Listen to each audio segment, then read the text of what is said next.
Hello, everyone, and welcome to what I believe is the ninth webinar in this series for the Earth Regenerator Study Group.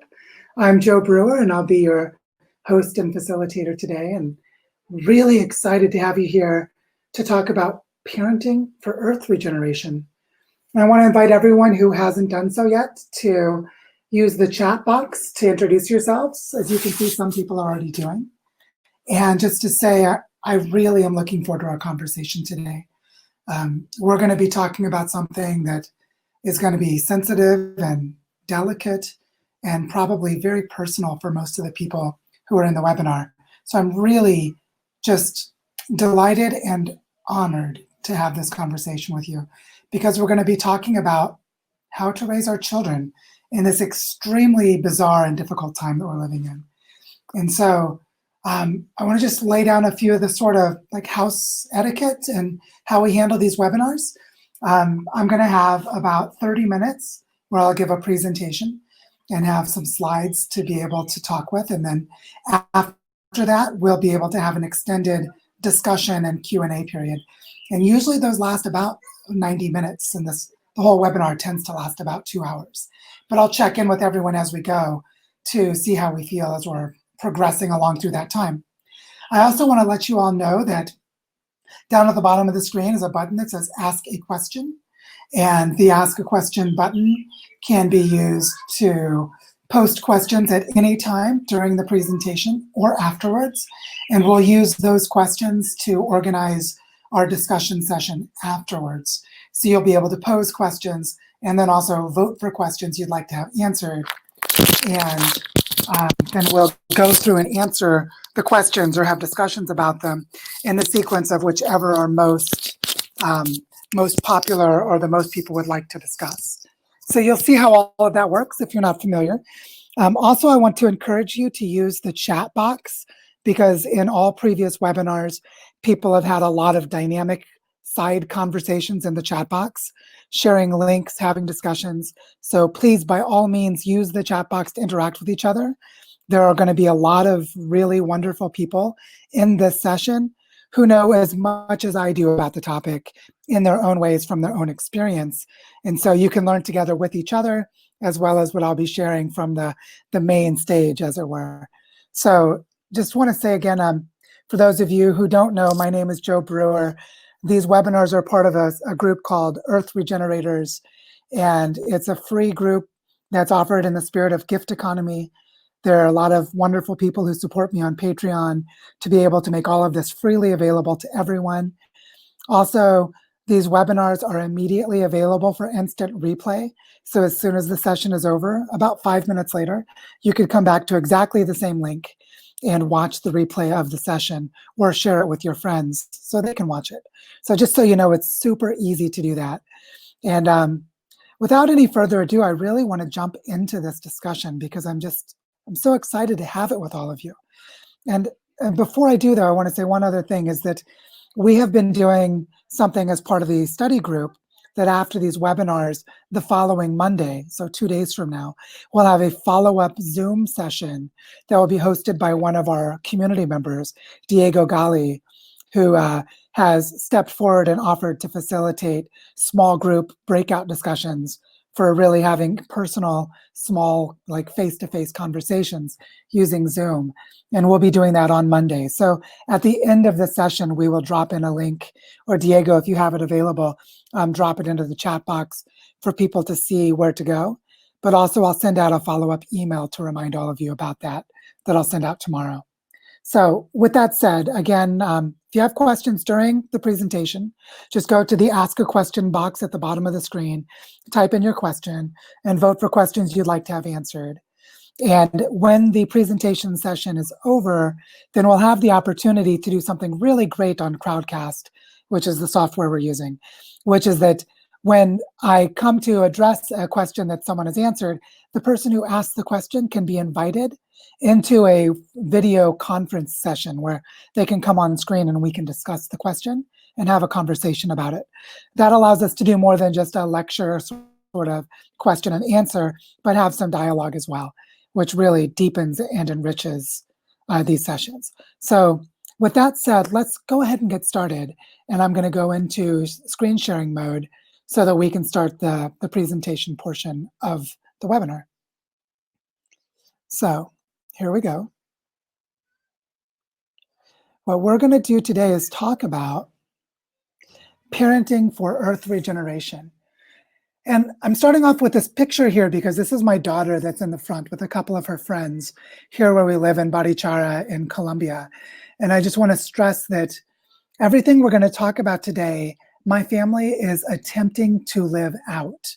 So we are like guinea pigs of the new model of parenting, as I suspect many of you on this call are as well.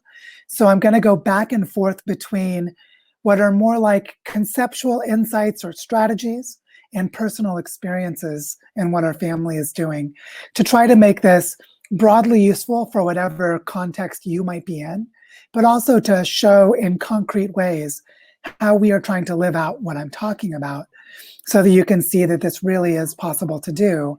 And there are a lot of ways that you can do it. So this will be something of a blend of insights for you to develop your own strategies and think about your own ways of solving hard problems and answering life choice questions, like where should you live, what kind of school should you put your children into, and things like this, while at the same time having reference points of some concrete ways that you could take action right now as soon as this webinar is over. Or if you're into it, you could actually be doing some of these things while the session is live. As you'll find, I may end up doing if my daughter Elise ends up deciding to step in and say hello, which she sometimes does on these webinars. So yeah, we're going to talk about parenting for Earth regeneration. And now let's just get into something that I want to hit this right up front and just not pull any punches. We are in the middle of a global pandemic. It has been decades that climate change has been known and very little action has been taken. Those of us who study environmentalism and the ecological crisis know that we are in a serious, serious predicament. And what we're trying to do now is figure out, how do we raise children in a time like this, where we have degraded, humanity has degraded more than 30% of the available land on all of the continents of the Earth's surface. We have overshot the human population, meaning that the combination of consumer consumption patterns and human population are beyond the carrying capacity of the planet. We have been rapidly depleting non-renewable resources, one of the most important being fossil fuels. And then we've had a runaway process of cultural evolution, which I discussed in a previous webinar for those who are interested in learning how that works, where a specific pattern of human social organization and exploitation of land, as well as exploitation of slave labor and human beings, has driven us to a place where we are in the midst of planetary collapse.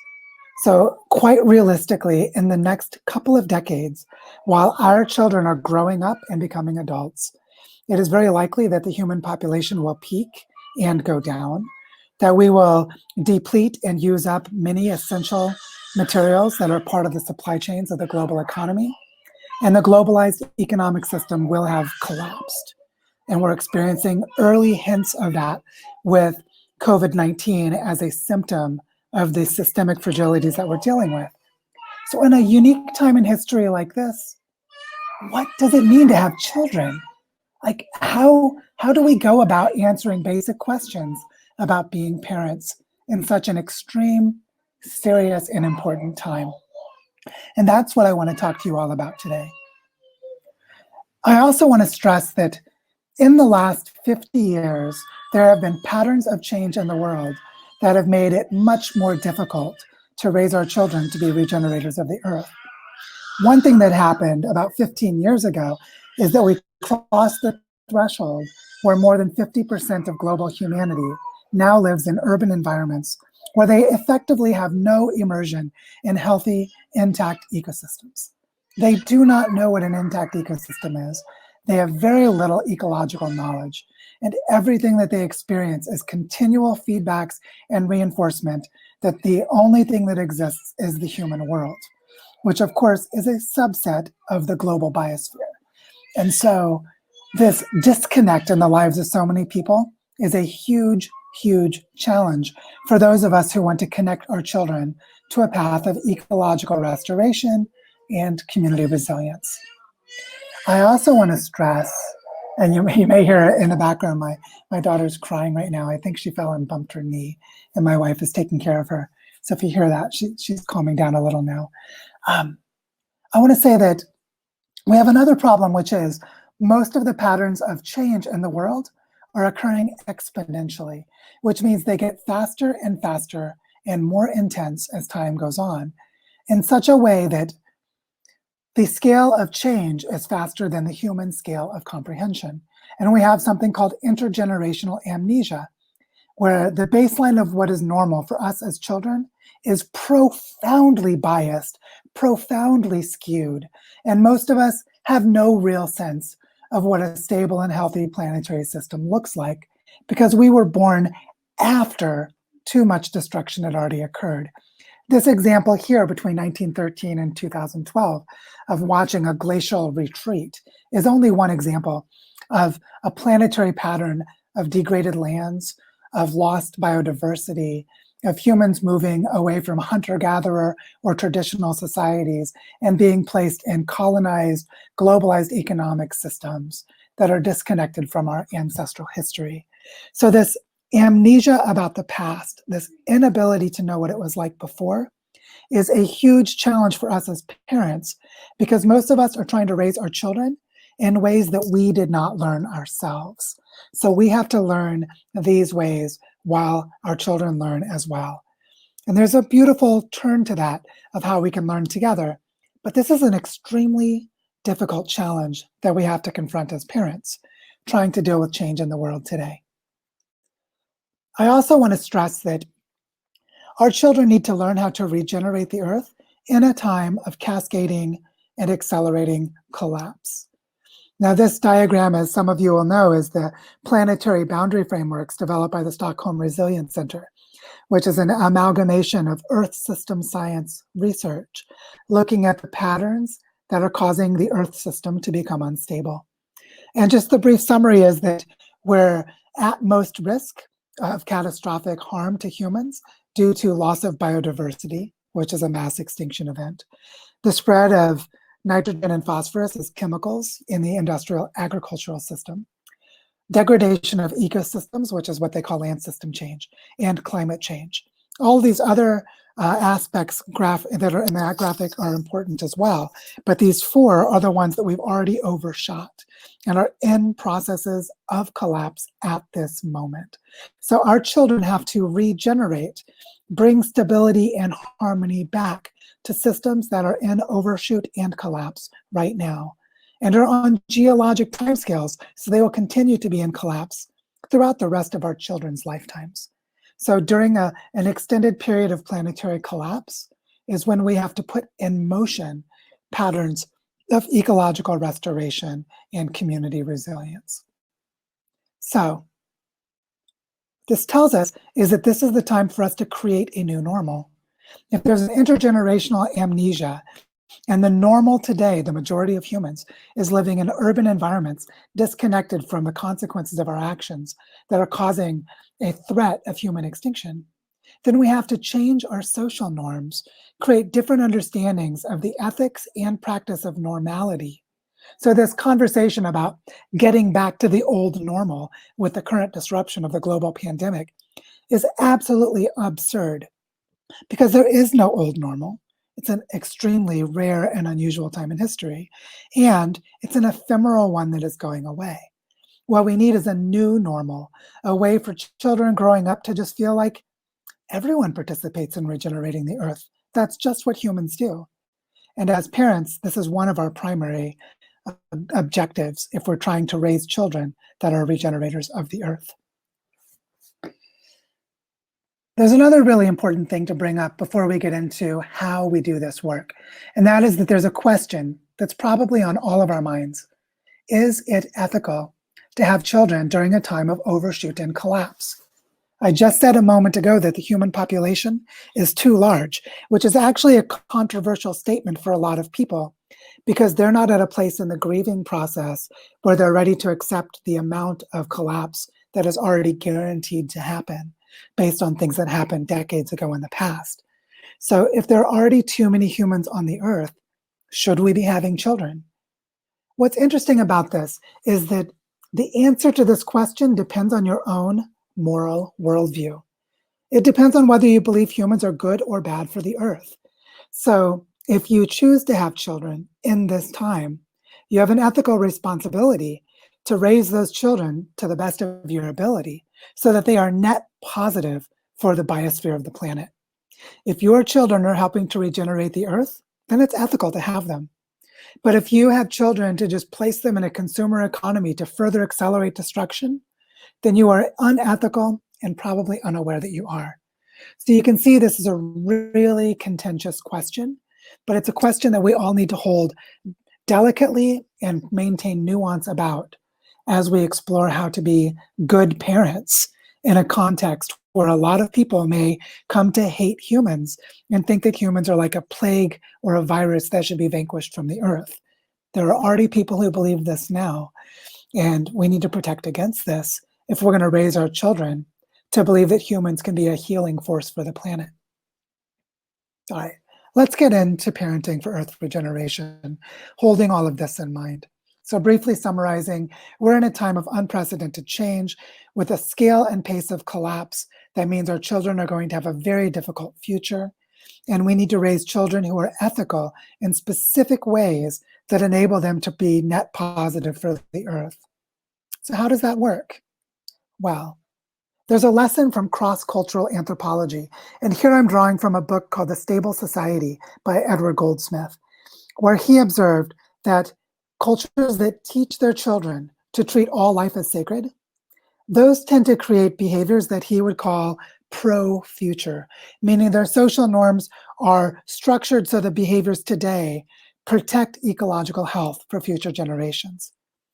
And what he observed is that all cultures that lasted for a long time in the same place, or in other words, all sustainable cultures in human history, have this focus on spiritual education.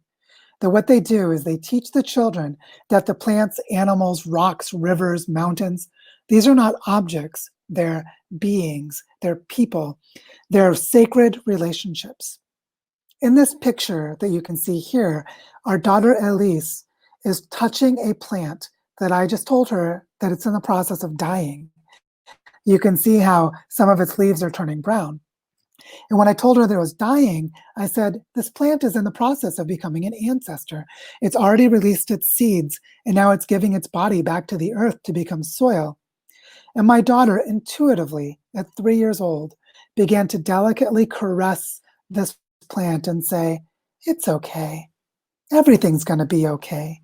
She was comforting the plant as a person with a feeling of sacred relationship because we had told her that this plant is in the process of becoming an ancestor. So you can see how foundational, how concrete, and how normal it can be to teach our children lessons like this. And all indigenous cultures on Earth that are surviving today have this as part of the social norms of their societies, and it's an essential piece of their success as human cultures. So we have a really important lesson here as parents to cultivate this kind of spiritual education and ethic for our own children. Some of us as adults may not have had this spiritual education, so it could be difficult, or we may feel inauthentic in trying to teach this to our children. But I think we have a very strong motivation to do our very best as we're preparing them to have sacred relationships for the future of every ecological partner they have for their own survival. So when my wife and I decided to have kids about 3.5 years, or I guess 4 years ago, our daughter's 3.5 now, that we asked ourselves 2 questions that helped us decide that it was okay for us to have children.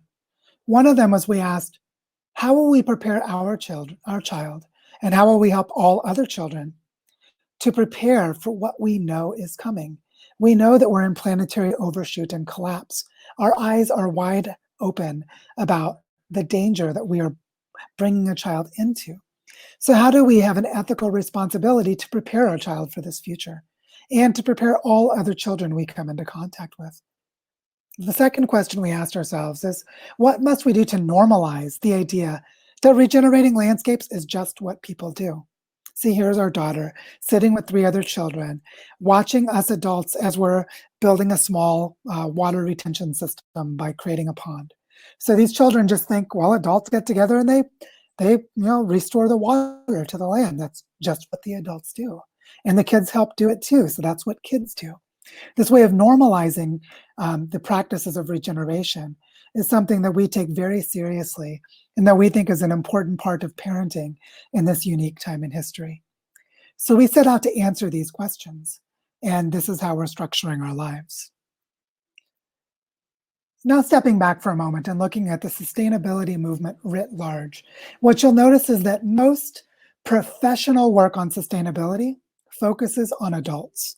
Most of it is about things like carbon credits and carbon offsets in markets with agroforestry projects managed by adults, impact funds managed by adults, entrepreneurs creating businesses, those entrepreneurs being adults, and so on.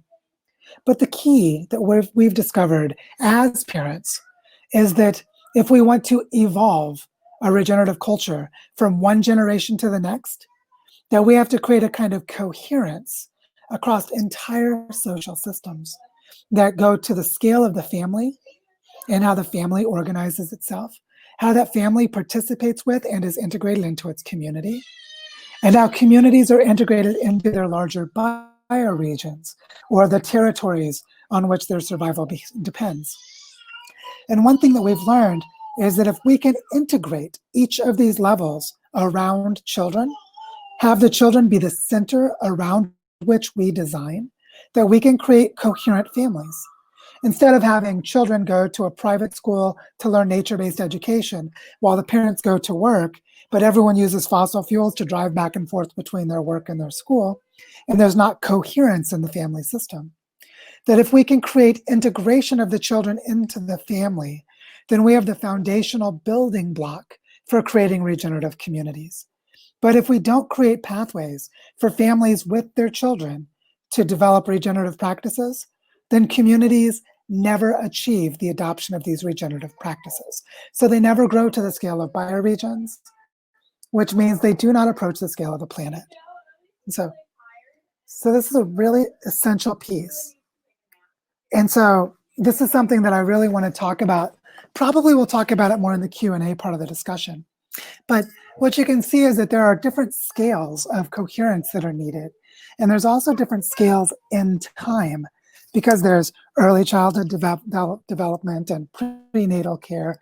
There's what to do with children when they're in what would be primary school, and how parents should make decisions about where to live, if they should buy a house and things like this. But there's also a multi-generational coherence that the parents and children are creating a pathway of transmission for ideas and practices, that if we as the parents can convey them to our children and create family systems that work, then our children can grow up and create their own family systems that can perpetuate this pattern. For those of you who have done something like live in an eco-village, you'll notice that there's a lot of breakdown in families, and many of those eco-villages fall apart because they don't have this capacity for integration. And it turns out it's really difficult to do, so they can be forgiven for that difficulty. But it's something that we need to hold in mind as parents to participate in creating regenerative communities and regenerative cultures. Now I want to share a little bit about how our family has been doing this work. So our daughter Elise was born in 2017, right at the beginning of the year. And at that time, we were living in Seattle. Seattle's a really expensive city to live in. It's a major urban environment. There is a lot of access to nature surrounding the city, but the city itself is noisy and has a lot of cars and is rapidly gentrifying, so that it's basically not affordable for families to live there unless they're in the top 1% of the society's wealthiest people in the United States. The structural inequality of a big city is very hostile toward families and children. So what we did was, when our daughter was 4 months old, we moved south to Eugene, Oregon, which is a smaller city, which still aligned mostly with our values, but it was a lot more affordable to live. And we could find a daycare to put our daughter in that had her do nature-based education and things that we could not have afforded to do or would have been too competitive to get into in Seattle. And this helped us take some of the pressure off of our decisions until we could make a more radical step when we were invited to live off-grid in an eco hotel and ranch in Costa Rica that was in the middle of a tropical rainforest, where we lived for about 10 months last year while our daughter was 2 years old. And she was immersed in totally intact ecosystems in what's called a biodiversity hotspot. More than 600 bird species live in this forest. But we found there were problems of compatibility between our family and the hotel and ranch environment. And it really was still structurally hostile toward families. And so we needed to make a deeper move. And in the fall last year, about 6 months ago, we found ourselves drawn to a small mountain town in the Andes of Colombia, a town called Barichara. And we came here because we met another family with small children that were beginning to develop educational programs based on the principles and philosophy of deep ecology that they would be doing in a community food forest owned by members of the community, where there's 6 hectares of land in the process of becoming a food forest and a place that desperately needs to be reforested. And they're focusing their model of development for the land around the education of children. And we came here to immerse ourselves in this place. And so you can see that over the span of 3 years, we've been on a fairly long journey, and we took sequential steps of increasingly liberating ourselves from old structures and empowering ourselves to co-create with other families in community contexts that were better suited to what we're trying to do as parents. And I think if you're a parent of young children, you'll be able to relate to these challenges, that you may not be able to see where you're going from where you are, but you might be able to see what a logical next step is to move in the right direction. And that's exactly how we found our way here. So as I show you more of how we're structuring our lives and raising our child, you can see that the integrativeness of it is something that we've been building up over 3 years. And quite honestly, we're not finished yet. We still have a lot of learning to do. But I hope that our journey can help you to make more effective decisions too. So for example, here in Barichara, we do things like we have in the Escuela del Bosque, as it's called, this forest school, children actually gather the bamboo and use the tools to build their own shade, their own house, their playhouse, their schoolhouse. So they're participating in the construction of the buildings, and they're learning how to use local materials from the forest to do it. These children spend a lot of time in nature, immersed in small relationships between insects and birds, plants and water, just really getting to know their local context extremely well. They go out to local fincas or farms where people are growing crops that we eat in the community, and the children learn how to grow the food and harvest the food. In our own kitchens, we're teaching our children how to do things like, here's our daughter Elise, cutting up papaya with a knife. So our 3-year-old is becoming skilled at using sharp knives because we feel like it's very important to give her useful skills that she can practice right alongside the adults. So just looking at this example of things, you can see that already we are enmeshed in a network of other families with lots of children, connecting ourselves into the larger community, into the agricultural practices, the reforestation efforts, to healthy living, to construction and building materials. And we're doing all of this by placing children at the heart of our regenerative life. Our life becomes more regenerative as we make these capacities possible for our children. Our entire families get them as well. And so this is just a couple of examples. You can see that we're able to participate in a lot of diverse but interdependent activities, and we center it all around children and their learning processes. And as we do this, the children are cultivating a love for life. They're learning how to treat every being as sacred. In this picture, my daughter Elise is holding a beautiful moth that has just died. She's asking me, Daddy, why did it die? Is it becoming an ancestor? We're having this really just heart-touching conversation about the sacredness of life for an insect. Now imagine how many times you've experienced parents, or maybe you've done it yourself, telling their children, don't touch that insect, it's yucky, or being scared of them, or bringing chemicals in and killing every insect that they see. Here we're doing exactly the opposite. Let's seek out and touch, interact with, and become familiar, become intimate with these insects, with these alien other beings, and find our kinship. And this is something that we're doing with every aspect of how we're raising our child, and that the other children in our community are doing as well. I want to pause for a moment and address something very practical. Because you might look at this story and say, well, Joe, this is great, but you're a rich white guy from the United States and you have a lot of privilege, and most people really aren't that privileged. So how can I do it? And what I want to show you is the process we went through that everyone can go through in their own way, because there's a logical sequence of steps to help free you from the old economy. And I want to emphasize that I come from working class poverty. I grew up on a rural chicken farm in Missouri. My wife is from the suburbs of Chicago with a middle class family.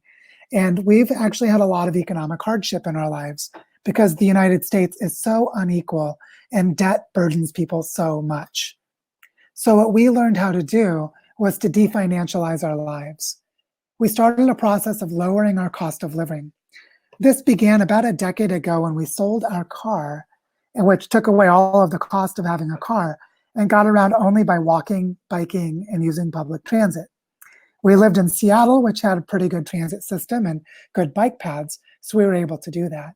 And by lowering the cost of living in this way, and then later by moving from Seattle to Eugene, and eventually moving from the United States to this village where we are in Columbia, every step of the way, our cost of living gets lower, which means our need to make money gets less intense.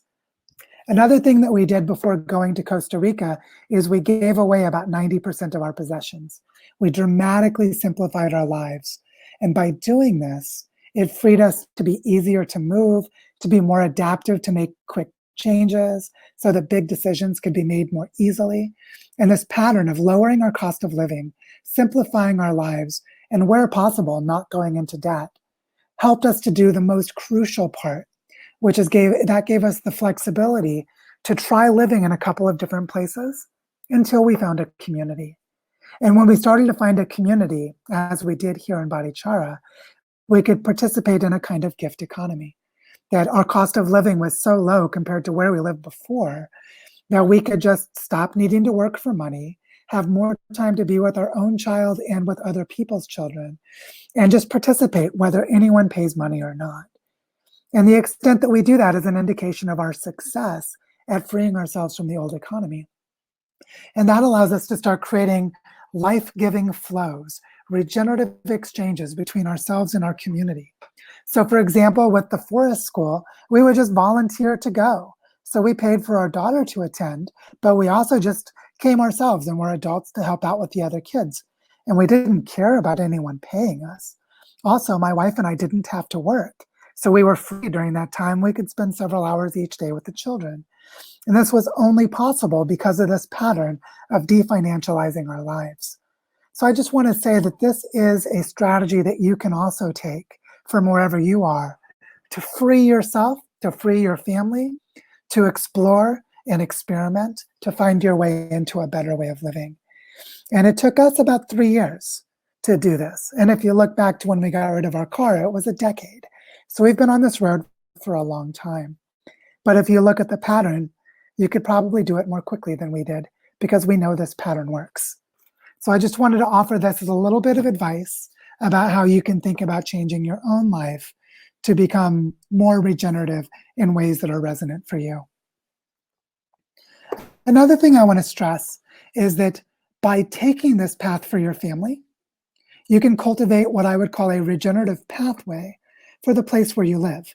And what I mean by this is your own family will start to engage in things like buying local food that is organically grown, participating in reforestation or water security projects, or things like this.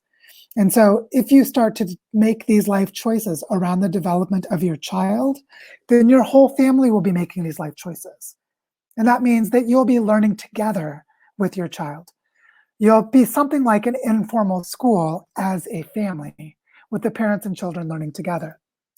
And this means you can bring these practices into alignment with other families by teaching your friends how to do it, doing arts and crafts projects together, homeschooling together, and removing your children from public schools, and other things that can become increasingly radical and bigger decisions. But by building it up around the life choices that are focused on helping your child develop. What's amazing about this is by raising your children better, you are actually creating the cycle of living growth for a regenerative economy within your own community. So these are exactly the same pathways. You become a regenerative economy as families by creating regenerative life pathways for your children and for yourselves. These are exactly the same process. But if you do it for your children, you do it out of love and joy, and you find things that are deeply meaningful to you as a parent and things you really want to teach your children. Also, you discover your inner child and your inner student and see all the things you'd love to learn while you're learning alongside your children. And so this is a very powerful insight as well, that the way we raise our children is also the way we develop ourselves. And it's not us and them as separate, but us with them together. We're not creating parenting strategies for our children. We're creating regenerative strategies with our children. And that difference is profound. I want to take a slight detour because what I'm talking about now is a pattern of change that is deeply validated in evolutionary biology, but it's not really obvious how that connection works. So I'd like to draw that connection for you to show that this way of gradually separating your family from the dominant economy and then developing practices of regeneration around the development of your children is a process in evolution that is deeply, deeply important. And what I want to say is I read this essay by a famous evolutionary biologist named Ernst Mayr, and he had an essay called The Evolution of Novelty, when something completely new emerges that has never happened before.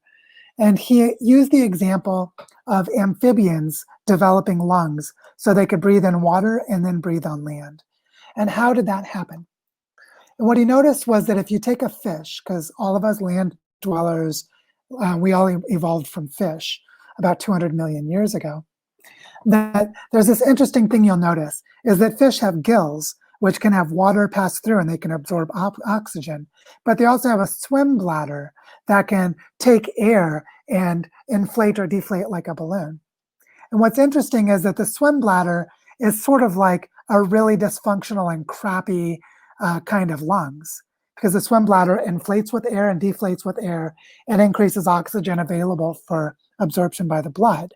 So the swim bladder is acting like a really poorly functioning lung. So what he noticed was that the way that the swim bladder evolved into lungs was that the survival of the fish did not depend upon the swim bladder being an effective lung. Actually, quite the opposite. The gills worked just fine. So there was no pressure for survival in the emerging evolution of lungs. So the lungs could be inadequate for survival for many generations, but never go away.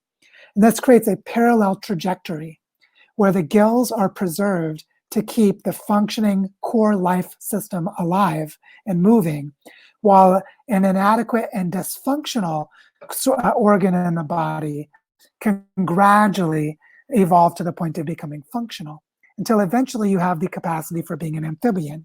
You could breathe in water and breathe on land. So notice that this pattern of something core to your survival remains core.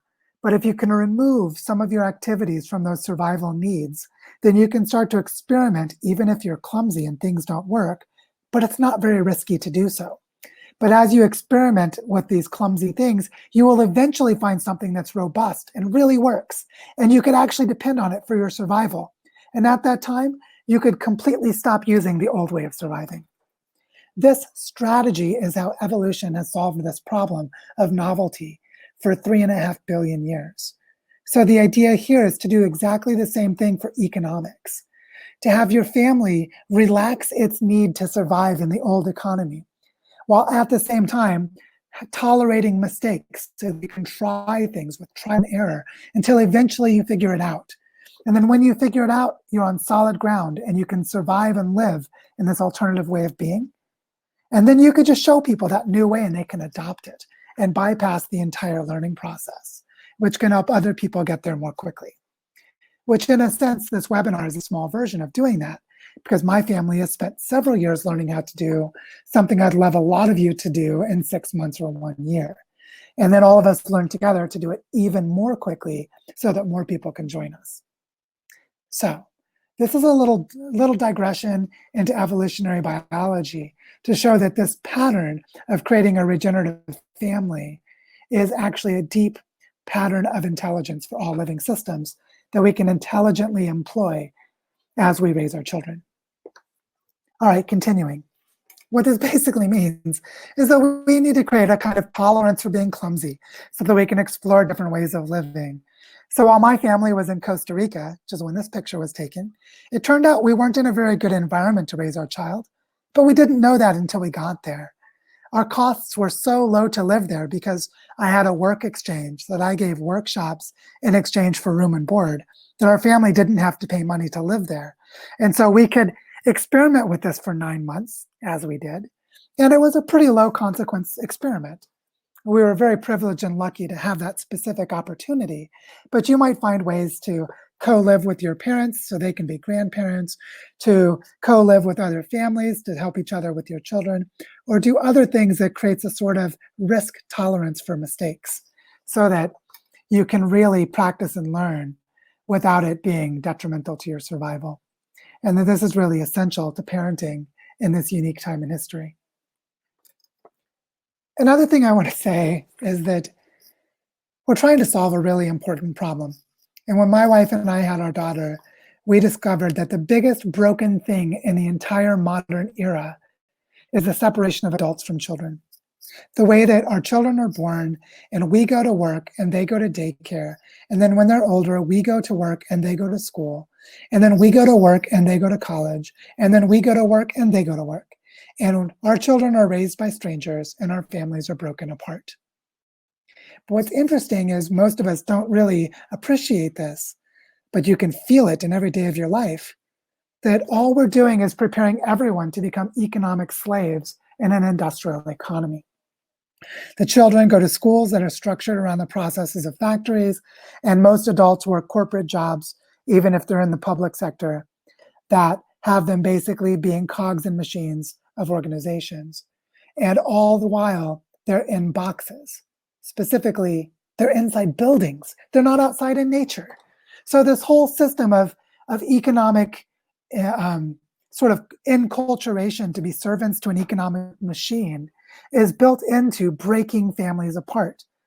Now, those of us who have studied colonialism, we know that one way the colonizers destroy indigenous culture is they take all the children away from their parents, put them in boarding schools, don't allow them to speak their native language, and force them to learn the colonizer language. And then they also colonize their minds with practices of industrial processes so that those indigenous children can become wage laborers in really dangerous jobs in factories, which is the history of colonialism. Well, this pattern has now enslaved all of us. So this breaking apart of families is the place where the modern economy destroys life for humans. And it's exactly the place that we have to repair as parents. If you contrast this with hunter-gatherer societies, which is 99% of human history, the adults and children live together throughout their lives. They work on things together. The kids learn from older kids and from kids the same age, and they learn from younger kids, and they learn by teaching each other. And also the kids imitate the craft skills of the adults. All of this is happening in an integrated way, and this is a very human pattern of parenting. So you can see the implications here. Children should be in multi-age group with other children. The adults should be doing important work, doing craft skills appropriate to their livelihoods. And children should be imitating and learning those things from the adults and from other children, as well as by creative exploration on their own. And this is the natural way of education that all of our ancestors had for most of our history as human beings. And we need to reproduce this pattern in the way we raise our children. What's interesting is that This relates to a really specific observation that one of my friends told me. So I have a friend named Felipe Medinas, who he and his wife Alejandra created the forest school here in Barichara. And Felipe was at an alternative school, like a nature-based Waldorf-style alternative school for children, where there was a Kogi, a shaman from the Kogi tradition. So the Kogis live in the Santa Marta Mountains in the northern end of the Andes here in Colombia. And this Kogi shaman, this Kogi mamo, as they're called, was watching all the children learning arts and crafts in the school. And then he looked over and said, all I see is neglected children doing useless things. He saw the adults doing important adult work, preparing the lesson plans for the kids or doing other things related to the management of the school. And he saw the children doing arts and crafts that were not directly related to the survival of their people. So this insight that children, even in these really good alternative schools, were being neglected by the adults, and they were doing mostly useless things. Just think about that. How much of your life as an adult, working for whatever job you have, is being a neglected adult doing useless things?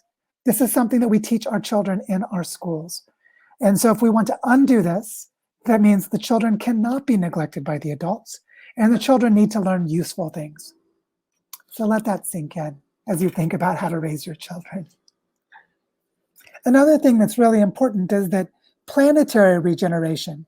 This is something I've talked about a lot in other webinars in this series, and that we're discussing a lot in the Earth Regenerator Study Group, is that most of planetary scale regeneration is actually done at the scale of territories and landscapes. This picture is the 15 tributaries that drain into the Barichara River around the town where we live. And what's interesting is that if we try to build our lives into these territories, if we try to raise our children around the restoration of functions for these territories, that we can actually create a life system as a family that is sustainable. And that's a really important thing, is regenerative parenting makes it possible to have home economics for regenerative families. And home economics for regenerative economies means that we are participating in regenerative practices for the landscapes we live in. The materials for our buildings, the clothes that we wear and the natural fibers they come from, the foods they eat, the water we drink, all of these are connected to sustainable practices in our landscape. So that seems like a pretty big deal, right? Like as a parent, we're supposed to think of raising our children and the entire landscape. And the answer is yes. We're in very serious times, and that's what we have to do. So let me show you how my family is doing it, so you can see this is actually quite achievable. But before we do, let me just summarize briefly that what we're talking about here is raising our children for Earth regeneration. And this means we're trying to create bioregional livelihoods. And I know I normally don't like to have slides with lots of text, but I just wanted this text in the same place so you could come back and read it later. But I wanted to stress that there are a lot of aspects to parenting that we're talking about. First thing is, as much as possible, remove yourself from debt-based currency. Definancialize your life and separate from the global economy. That global economy is collapsing right now. Don't go down with it. Free yourself from it. Or if it collapses, walk away and just start doing something without the debt relationships. Second thing is participate in local economic activities so that your family is doing things that support local restoration efforts and your children are learning how to do it. A third thing is that you're not going to do this alone. You need to cooperate with other families who are all learning how to live this way together. And all of this is built around children spending a lot of time in their local ecology, their local landscapes, a lot of time outdoors, so that these children learn how to live in this place. And when they become adults, they don't want to leave it. They'll stay here. So with that in mind, how do we do this? Well, my family moved to Barichara to help regenerate a deforested landscape with a serious problem of water scarcity. We're in a landscape becoming a desert. So our daughter is now in the forest school that teaches children how to heal the land. This is one of the steps we've already talked about. Our family is helping to cultivate soils by taking compost from our kitchen and putting it into a compost project in the community food forest. So our daughter is seeing that the food we eat becomes soil for the trees, not just for our garden to grow food for us, but for non-human life. reinforcing that all of those other living creatures are sacred relationships that we need to honor. We're also practicing fermentation practices with local ingredients, taking fruit and turning it into drinks that are really yummy, creating things like kimchi, and creating things like fermented mangoes and salsas, and learning how to use local ingredients in ways that don't require energy to store them.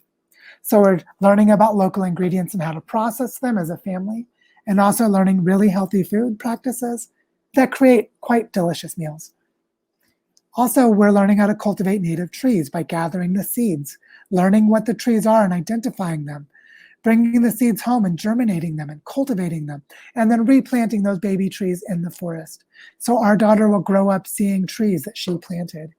So here we are healing the landscape with home-based garden projects.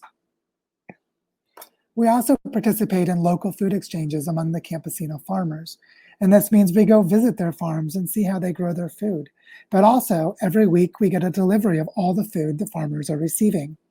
This last week, we learned that there was a water shortage and the farmers didn't have drinking water. So they were going to deliver less food in their bags. So we have this direct relationships to the suffering of the farmers, which allows us to co-create and support them when they need help. So we're participating in something at the landscape scale by receiving local food and visiting their farms. Also, we're helping dig water retention systems and water restoration projects where our children play as we take pickaxes and shovels and dig these holes and build swales and key lines and other things related to water preservation. So our children will start to see water coming back into the land, and they'll see adults working with tools that they themselves will want to use. And we're doing useful things, and the children are learning to do useful things right alongside us. Also, because of where we live, we can have Indigenous teachers come and give workshops. Like a few months ago, we had this amazing workshop with an Indigenous woman who taught us how to weave baskets. And the baskets were woven from local plants that she had gone and harvested herself. So now we can walk around looking at the plants and asking, would that make a good basket? And we can get education from Indigenous people. In most places, you can still find these practices, whether it's from an Indigenous teacher or not. And so this is something we're doing to have a cultural heritage of history and teach our children ancient practices that relate to managing the landscape. So in all of these cases, what we're doing by participating in the forest school and doing these other activities is we're teaching our child how to connect to the entire landscape, to get local food, bring water back into the land with water retention projects, do reforestation, build relationships with the land by learning local ecology and learning Indigenous craft skills that connect all of our household items to things that are in our natural environment. We are teaching ourselves to live in a landscape while teaching our child to live in the same landscape. This is a very doable thing that our family is doing right now. And I think there are a lot of ways wherever you are that you could do the same thing too. So I wanted to just have this picture here because this is my wife, Jessica, with our daughter, Elise. And I've intentionally not highlighted my wife because she doesn't like her picture to be included in these public forums. She's not a very public person. But it could easily be said, you're talking about parenting and here's the father, where's the mother? Well, the mother is right there doing all of this, and oftentimes she's the one leading it. And so what my wife and I are doing with our daughter is we're learning how to regenerate the tropical dry forest of this region. We're trying to bring rivers back to life. Imagine, by the time our daughter's a teenager, she will know that rivers can be brought back to life because it is our intention to do so with her and other children. And that we are trying to grow a bioregional economy for sustainable living by the way that we raise our child. And this large scale seems overwhelming until you see the very specific ways that you can do it as practices. And you can participate in regenerating your landscape while raising your children so that your children become earth regenerators in the future. And as a result, you're going to have a really good life. Our daughter loves to climb in the trees and pretend to be a monkey like she is here. We spend a lot of time with our child. Our daughter's learning a lot of fun things, and we are too. We're becoming really good friends with the other children and their parents. We're falling in love with this land. we have a really good life. So this way of raising children, this way of parenting is an absolutely beautiful thing. And so that's it for the presentation portion of the discussion. And now I would like to really have a conversation with all of you about how we do this. So that's the presentation portion. And I wanted to thank you all for your attention during that time. If you have questions that you haven't asked yet, please drop them in the Ask a Question box down at the bottom. Start voting for the questions you'd like to have answered, and we'll begin to discuss them. And the other thing that is really important is as you vote for answers to these questions, I will start to take the top voted questions and go through them.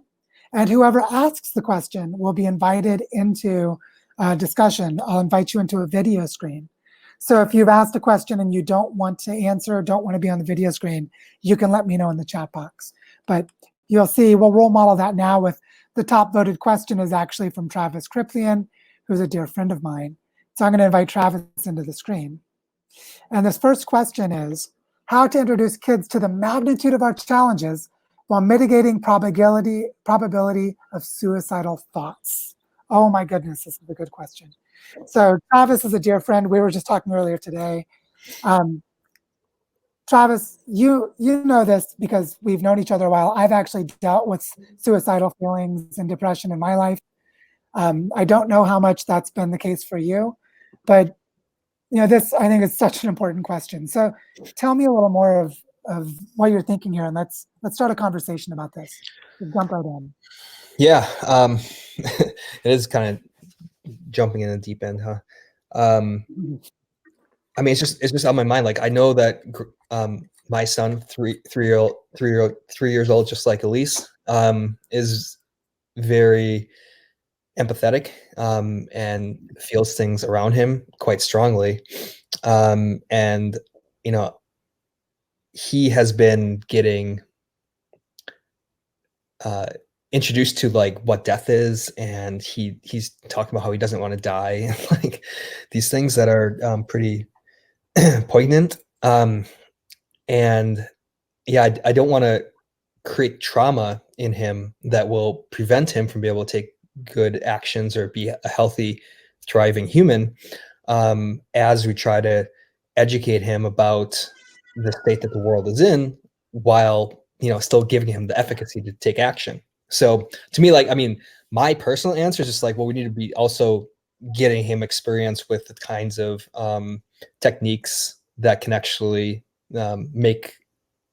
speak directly to the issues that we're facing. So things like learning permaculture and indigenous wisdom traditions and that sort of thing.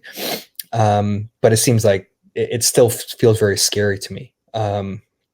So yeah, just like, what are strategies that other people have that you have for kind of bridging these topics in a way that's gentle, age appropriate, and yet still brings people into an awareness and an understanding of why this stuff is important? Yeah, this is such an important question. And I'm sure something that we chose to do when we moved to Costa Rica that was sort of a dangerous thing.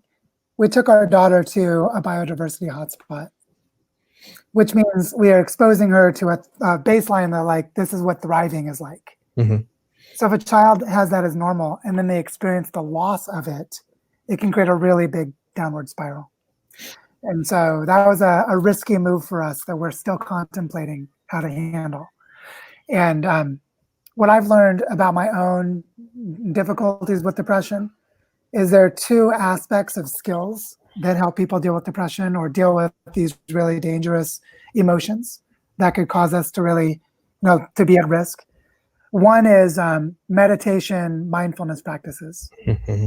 So basically how to learn to manage our own emotions in effective ways, to understand our own minds in effective ways, and develop techniques for, like, and this relates to other things, like when you get angry, what is appropriate ways to be angry and what's not. And so there's sort of a social and emotional learning aspect that if children get that, then they're going to be much better off. And the second one is social, which is those kids who are good at building relationships, that are able to be vulnerable to others, that have a lot of support, a lot of nurturance, will know how to get the help they need. And one of the things I learned about during the workshops I was giving on planetary collapse was this woman, Donna, or I think you met Donna. I think she was in one of the no, she wasn't in a cohort you attended, but she sets up grief support systems for people.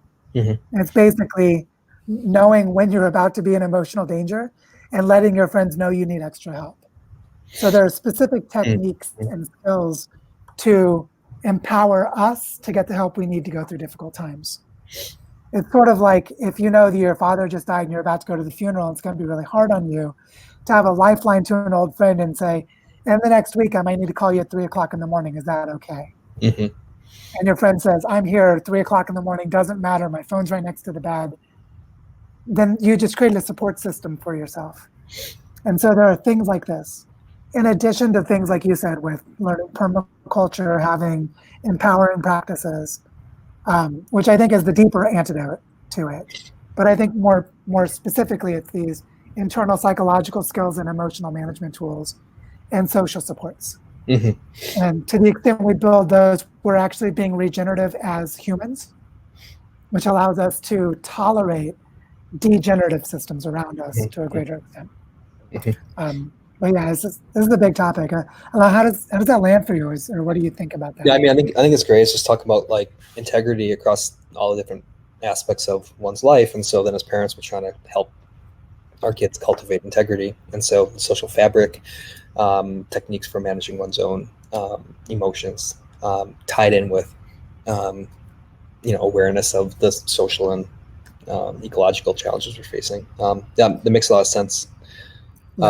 I'm interested in specifics also at different time frames of kids' lives. Not asking for that right now, but if other people have ideas about this and questions, I'd love to hear about it in the study group, or have conversations about it some other way.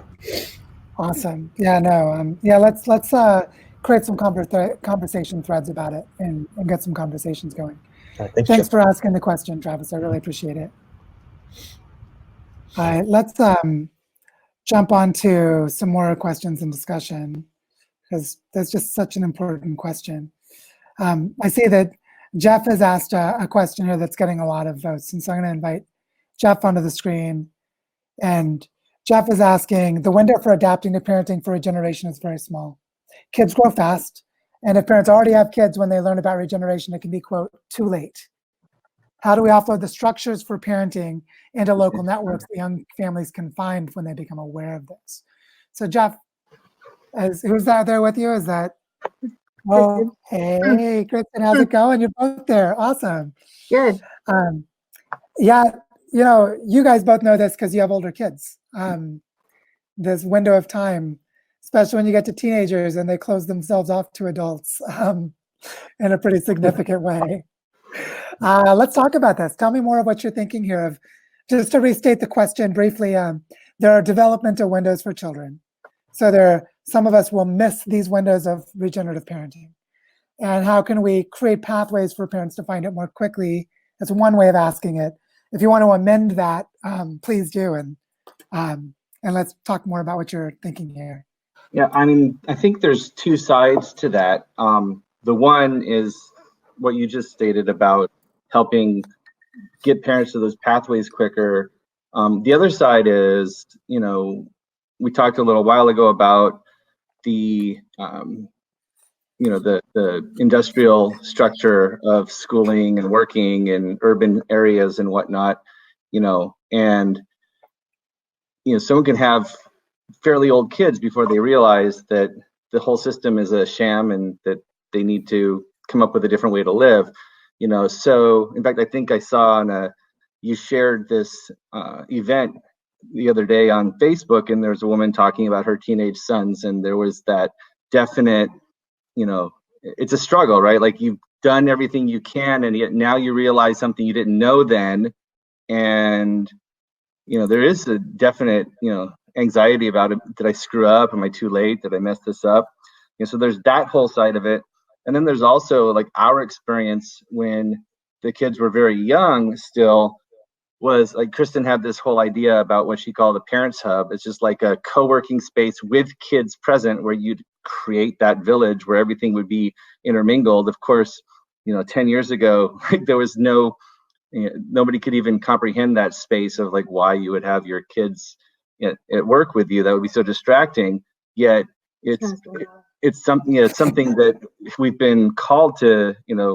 There's something in that is essential, and it ties into this whole. You talked about having that cohesive family unit so you can participate in community and in bioregion. So what are the how do we, it's another paradox for us to sit with, right? How do we create institutional structures to support becoming regenerative in the middle of a system that is built to destroy those? Yeah, Kristen, do you want to add anything before I give a comment? Just want to invite it if you do. Always, but I think it's interesting to hear what you said. Hi. Yay, kids are joining us. Sazan, it's great to see you. Hello. Nice to meet you too. I was actually here for a little bit. Like Nice. I was here for a while playing on my computer. Nice. Nice. Yeah. I'm always a device guy. I'm thinking about making a device that is like you can wear on your wrist. It has infinite battery, and also you can spread its Wi-Fi to everyone who doesn't have the best Wi-Fi. And the best part, no one can actually like control it. And so like if you have Wi-Fi, then like nothing can stop it. Like, do you know what my favorite Wi-Fi is, Zazen? Do you know what my favorite Wi-Fi is? My favorite real world Wi-Fi that no one can stop? Mushrooms in a forest. Mushrooms are just communicating between all the roots of all the plants throughout an entire forest. And it's real world internet, and it's awesome. And those devices are way cooler than the ones on my screen. Thank you. Oh my goodness. Yeah, so if you like these devices, then we try to get them outside, and but this is the thing, like they're going to do what they're going to do with the world they're around, and how do we create support for them beyond our own limited capacity as a family struggling with all of the aforementioned struggles that families have? Absolutely. And Kristen, I know you were interrupted by Zazen there, so if you still want to say something, please do. I don't really remember. I'm distracted. I forget which point I was going to say. I think there are two things that are really important. One is, as Travis mentioned in the chat box, there are things people can do in urban environments and create sort of containers of social norm patterns among, say, families on your street, like having a community garden and things like this, which are actually really powerful things to do. But another thing that's more about developmental, you could think of them as developmental failures in a way, or something that happened in the past that is now problematic, is so many kids do not get real healing when they have problems with their parents.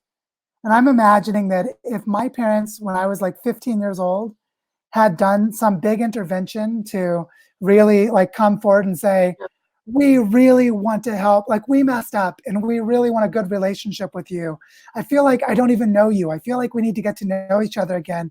How can we do, like I think there are ways to engage people who are older, but it's so contextual to like the unique life history of the family to know what to do about that it's hard to give something like advice. But I just know how many times people have had bad relationships, like say a mother and a daughter or a father and a son that have a bad relationship, but then as adults, they fix it. And they all feel really good that they fixed it, but they wish they'd done it sooner. And so I think there are ways to, as parents, say, I might have fucked up.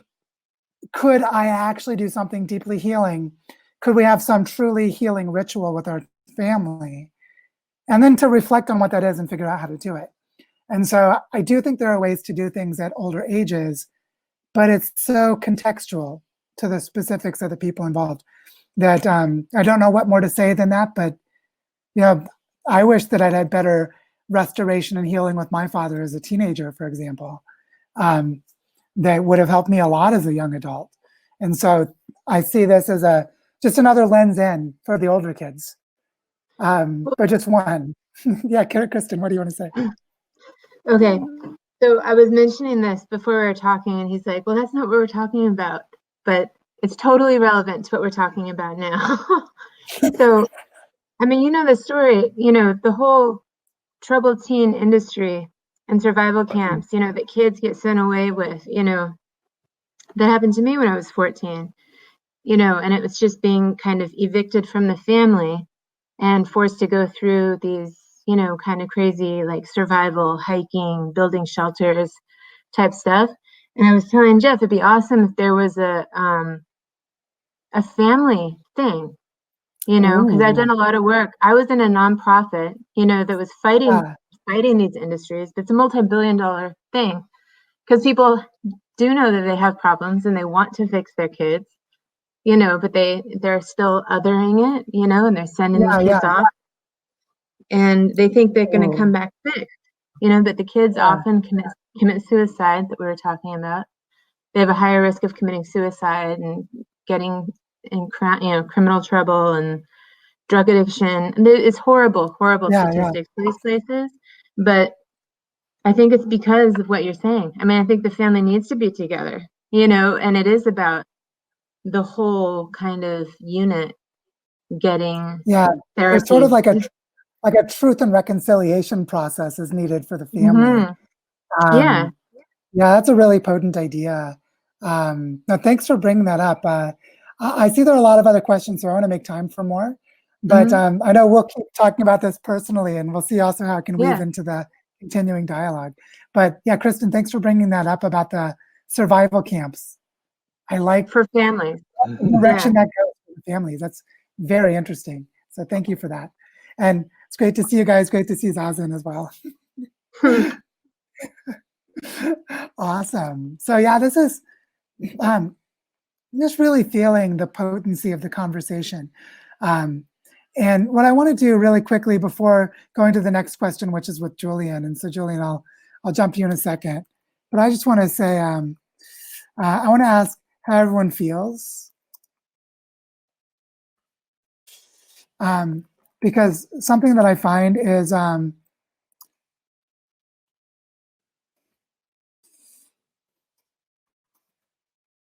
I'm adding a poll that you can answer, and you can see the poll here. What I want to see is just to get a feel for the sake of time, because we've been going for an hour and 12 minutes, and I just want to get a litmus test of the room on how people are feeling.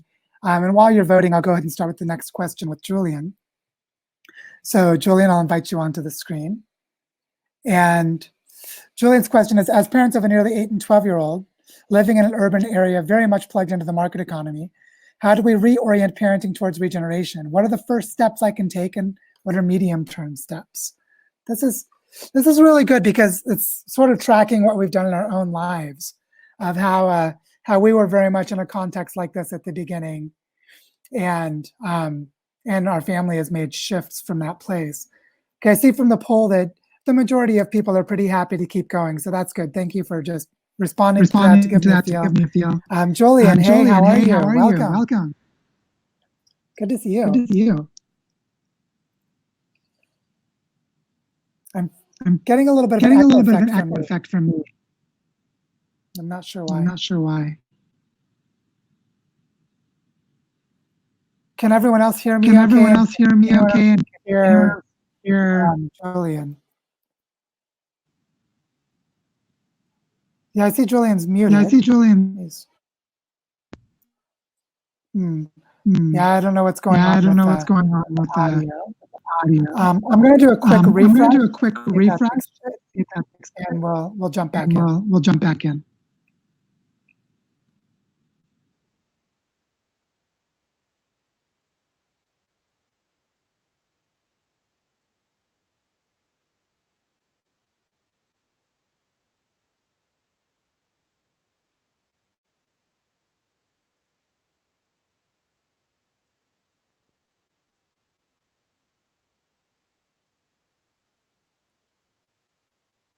All right, and hello. And hello. Is this working okay? Is this working okay? I can still hear a little. Still hear a little. Julian, can I hear you? Can I hear you? No, I can't hear you. No, I can't hear you. Well, rather than dealing with technical problems, Julian, if it's all right, I'm going to go ahead. I'm going to go ahead with end your link. It might be something with the connection on your side. I'm not sure. But yeah, the echo stopped when you muted yourself, so that's interesting. Well, let's just well, Jeff says I'm still echoing. Am I still echoing for other people? Because I can't hear the echo anymore. Don't know. But Julian, I'm going to go ahead and just close your video and say sorry about the problem with the tech, but we'll roll with it. Or I guess you ended it for me. Thank you. And I just want to say what's really important about having older kids or being in an environment like where Julian is in San Francisco in the middle of a tech culture and hard to get out of the urban market economy is to give yourself the freedom to take steps. You know, start with little steps and experiment. And probably the biggest challenge you're going to have will be how to make decisions as an entire family. So when our daughter was 1, my wife and I made the decisions, but we were still a husband and wife making decisions together. So we still had to be completely aligned. But if you have children that are 8 and 10, then you need to include them in the decisions in some meaningful way. And so you need to have a way of making those decisions together. And I think that the most important thing is not what are the steps of your actual choices, but how do you have the conversation about making choices? I think that is actually where the most power is for creating change. And so, like, for example, you might decide to go and spend a couple of months, like maybe while the kids are out of school, you go spend their summer vacation somewhere else.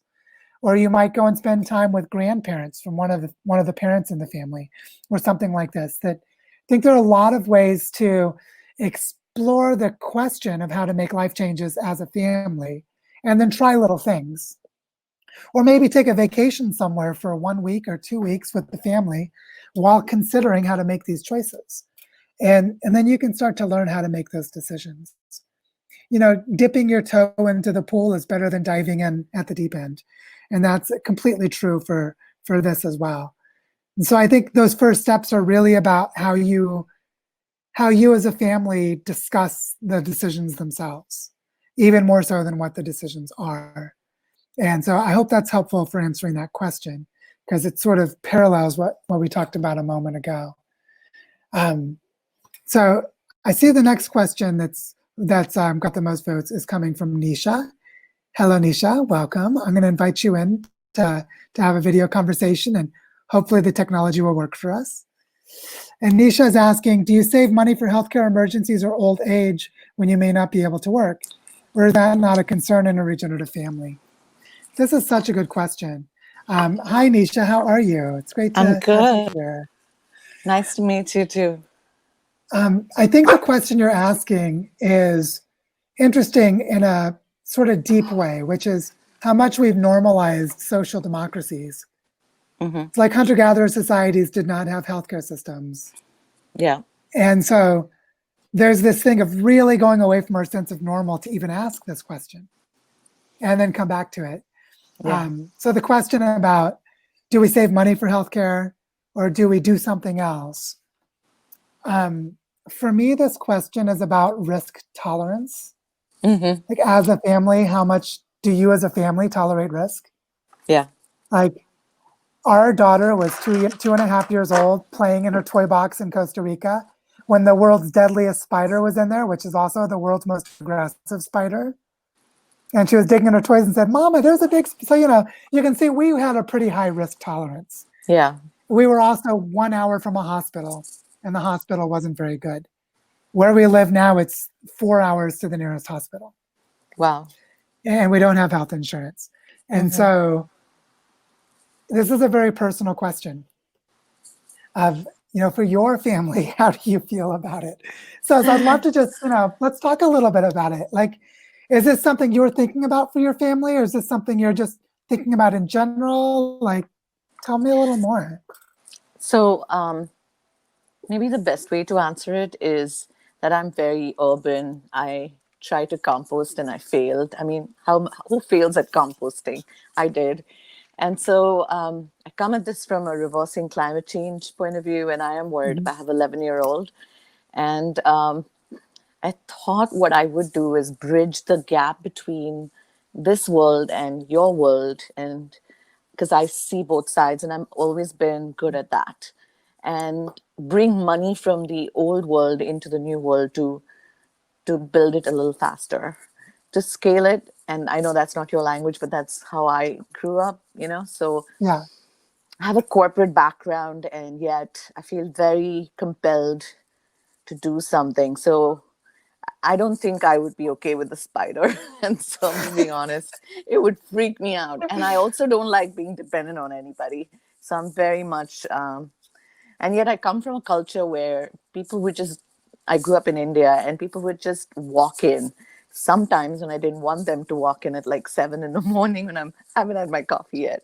But it was a culture where everybody took care of everybody. So I really feel sometimes I'm sitting on a barbed wire fence, and it's kind of getting gross out here.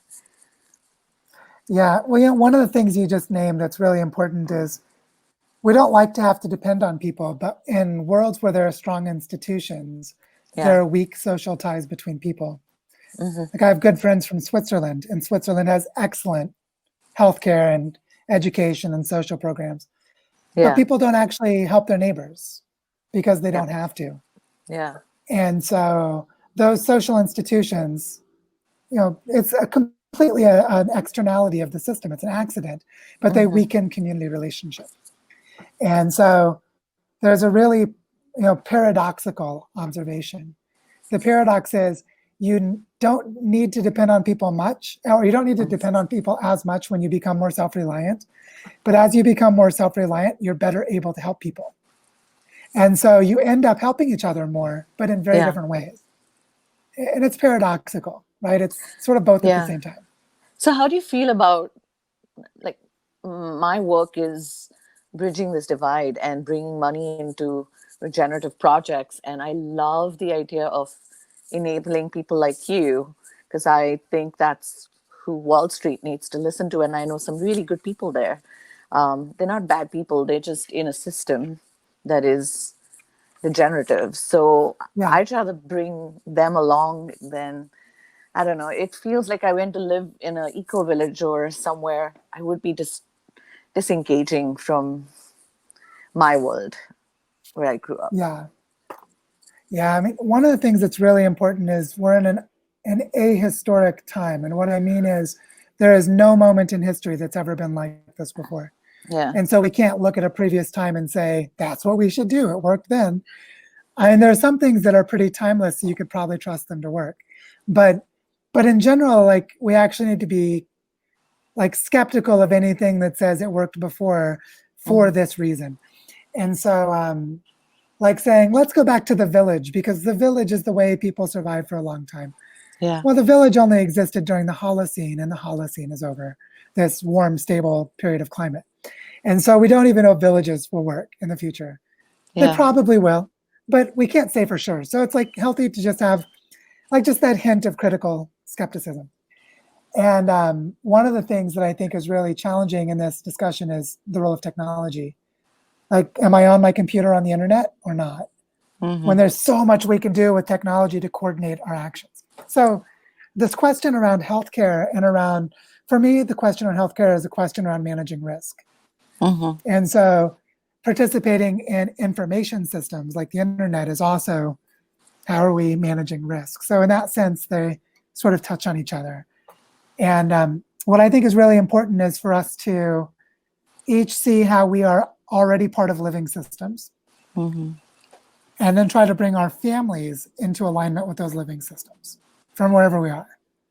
And so the key link, I think, for parenting is how to co-create that pattern between parents and children.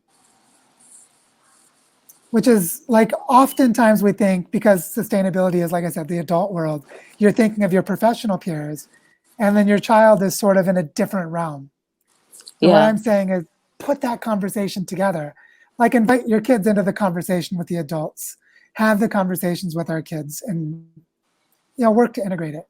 And when we do that, it's amazing. Like you saw just when Zazen jumped on the call a moment ago, he was totally like, I'm hooked on technology. I don't want to go outside.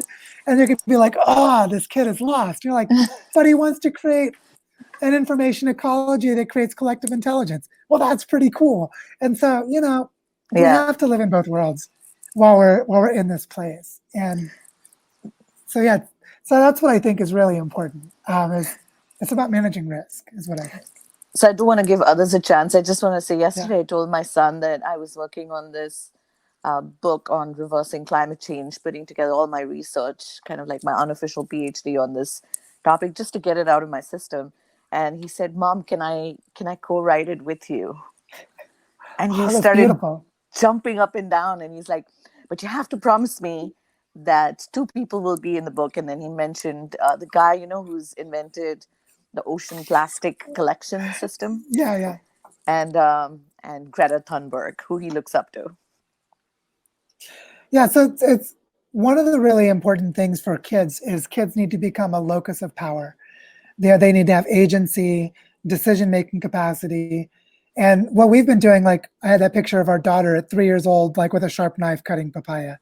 Yeah.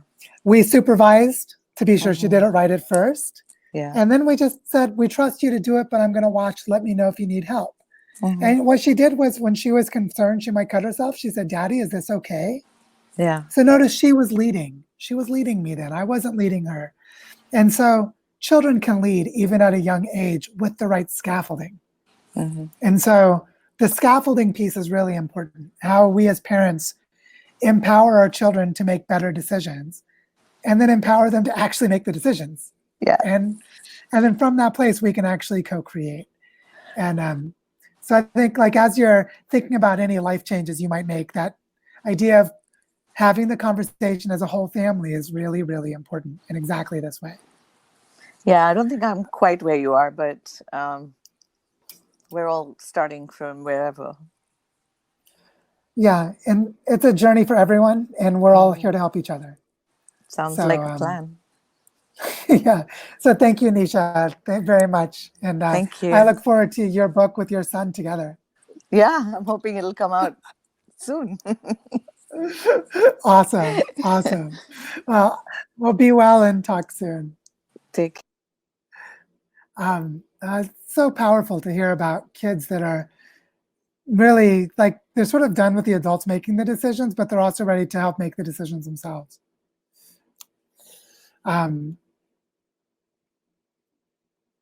Let's see. So it looks like the next top ranked question is from Max, if my rankings here are correct. So Max, I'll invite you onto the screen. And the question is, do you and your wife feel internally conflicted about nurturing intergenerational robustness, having left the homes and societies that birthed you? How has your parenting experience informed your view of your own parents?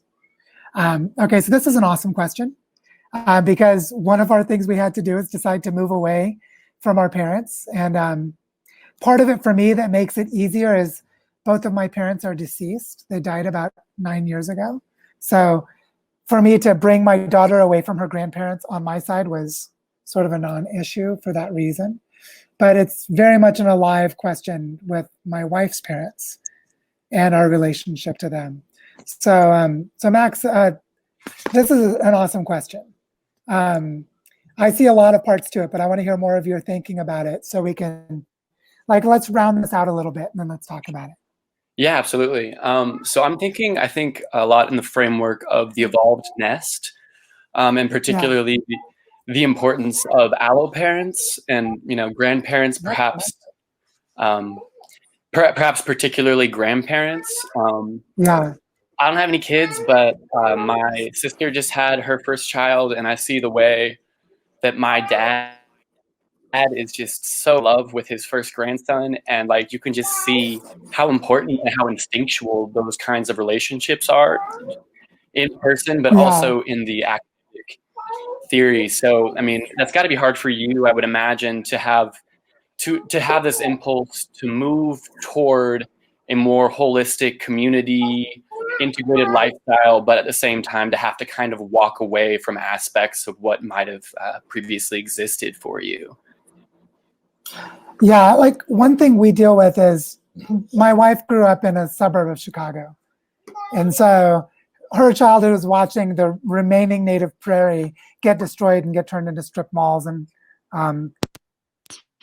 my daughter's here to say hello. So I'll let, she's actually asking me a question, but a good opportunity for Elise to say hi. Say hi, Elise. What do you want to ask me, sweetie?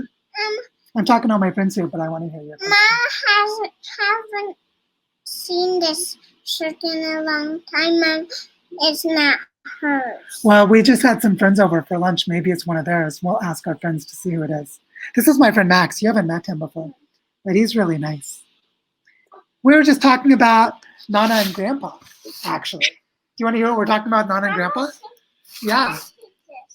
Yeah, Elise wants to see the emoticons because Travis put a picture of a smiley face in his post in the chat box. So one of our challenges is like, my wife grew up in a place where she just had to get away from it. Like she did not want to live in a destroyed human-built environment. And one of the things that's meant is like, I'll give an example of something Jessica's father does that we actually laugh about because it's so absurd. But for him, he's like retired and feels like he deserves it. Is he gets in his car every morning, and well, I don't know about now with the pandemic, but in a normal context, he gets in his car, drives to Starbucks, gets a coffee from a drive-through, and then drives back home to drink his coffee. Now, as people like ourselves who are like anti-materialism, anti-consumerism, concerned about climate change, concerned about fossil fuels, we're like, we don't want to. And then he like sits in front of a big screen TV and watches sports and watches movies. And he's actually got a great relationship with his granddaughter, but we don't want her to learn those social norms. And so there's a deep conflict for us. It's a really deep conflict. And the way we manage it is mostly by inviting them to visit us so that they come into our environment, visiting them, but doing it less often. And we live pretty far away, so we kind of sacrifice the intimacy of being close. So like Elise doesn't get to grow up close to her grandparents. And that's like a really big deal. Like that's not a small thing at all. And we just live with it because we feel like if she's too connected to that old way, like screens and movies and materialism and consumer culture are really designed to be addictive. And we don't even successfully keep our daughter away from it now, even though we're pretty far from it. So like, we just are very mindful about it, but it's really difficult. And so, so yeah, that's just kind of naming it that way. This is tough stuff. Like, I can give you conceptual ways like this is how, but in real life, it's all like nuanced emotional contexts, lots of tension in them, a lot of dialogue and inquiry to figure out how to do it. So I'm hearing that basically, despite the difficulty, what it's coming down to for you, and I don't have any experiences in this, but what it's coming down to is trying to provide the best possible experience for your offspring, and that being the priority. Does that ring true? Yes, and also we have a really specific like ethic that we hold, like it's literally in our bodies, because we held a newborn child. And just as an interesting thing, she was born the week that Trump was inaugurated in 2017. And we were completely like isolating ourselves from pathological politics, but also really aware like our daughter's being born into a really messed up time. And then of course we understand the ecological crisis. And I studied Earth system science. I know what 2040 and 2050 are going to probably be like. Sure. And I know that we have a child who's going to grow up in a time of a lot of hardship. She may or may not have hardship, but a lot of people will. So she's going to grow up with people she knows dying, even at a young age. She's going to grow up with a lot of turbulence and turmoil in the world. And so we have a very strong responsibility to prepare her. It's sort of like if we believe in climate change, if we believe in these other aspects of the global pattern of collapse, then we don't just half-ass it. Like we're derelict parents if we don't prepare a child. And so when we were in Costa Rica and we needed to move somewhere else, we came back to the United States for 2 months before making the decision to go to Colombia. And Jessica's mom was showing us towns we might go to in the US. And Jessica said, I've got a criteria for you. If there is a Walmart that anyone in the town shops at, we're not going to move there. And then Jessica's mom was like, oh, you're leaving the consumer market economy. You're not going to go anywhere in the US. And we're like, no, we're not, because we're removing ourselves from it. And so not everyone goes that far, but you can see how the ethic plays into our decision. Yeah. Right. And yeah. No, sure. Yeah. I mean, thank you for making those tough decisions. And as conflicting as I'm sure that is, from my end, it is refreshing to see people and just to be involved in this community at all of people that are choosing to make difficult decisions. So yeah, thank you, I guess. I mean, yeah. The thing that's funny is it feels scary at first because it's unfamiliar, but actually our lives are way better than they were before. And so there's something really important about the sort of abused spouse, like domestic violence kind of mindset of how much we abuse ourselves by staying in shitty relationships, like having lousy jobs. In the US, people paying student loan debt, which is just basically pillaging the future livelihoods of young people because it's a completely unfair structure of debt. And people accept the ethical terms because they feel responsible to them, but really they're accepting a condition of being abused. But until you get out of it, until you stop feeling it's normal, until you sort of detox from it, you don't know how bad it is. And so this pathway of regenerative living is like every step of the way your life gets better. I mean, not like, I wouldn't say like 100 steps, all of them are better, but out of 100 steps, 80 of them are better. Like you're continually moving toward better as you progress. And like eating healthy food and just slowing down and not having to work as much is freaking amazing. Or being able to be a parent all the time with your child and not, crying into a beer or hard liquor later in life because you missed your kid's childhood. Like, and this is about the sacred. This part is about knowing what is sacred. Time is sacred. Time with our kids is sacred. Time for ourselves is sacred. Time for our families is sacred. And most people don't have it and don't even know they don't have it. And so that's what's interesting is it's one thing to thank people like us for doing it, but it's another thing to realize we're actually doing something that's better, but most people don't know it. Haven't experienced it. And so that's sort of paradoxical. But if you were to like go to a permaculture camp in Costa Rica for a couple of weeks, you'd be like, dude, that was awesome. I want to live like so you can see how you start to experiment in little pieces of it, and it's actually a better life. People who garden and grow their own vegetables will say this all the time. They love it. And so so there's a paradoxical step there where it feels worse until you get to the place where you realize it's better. Yeah, it sounds like helping people break addiction is what it sounds like, There's a lot of that, yeah. Well, Max, thanks for the question. It's a super important one. Really appreciate it. And it's great to talk to you. Great, thank you. All right, take care and talk soon. This intergenerational piece is a really big deal. It really is a big deal. So I see we've got about 20 minutes left, and I want to really get into the next question by Marco, partly because I know I'm going to invite Marco onto the screen now, and I know Marco has done a lot of work related to what we're talking about, so I want to hear some of Marco's perspectives. And Marco's question is, what are the challenges of living together as parents who are co-living in this Escuela del Bosque? What are the challenging parts and what's most beautiful? This is a really good question. And Marco, I hope you're able to join me so we can have a conversation about it. While you're coming in, let me say that the inter-family dynamic is in some ways really difficult, but is also in some ways the most empowering. And so, hi Marco. Hola, buenos dias or buenas tardes. Great to meet you. I'm glad you're here. Joe, I can't listen to you anymore. I don't know if you can listen to me. I can hear you. Can you hear me? Let me try to refresh. Yeah, do that quickly and see if it works. Fingers crossed it works.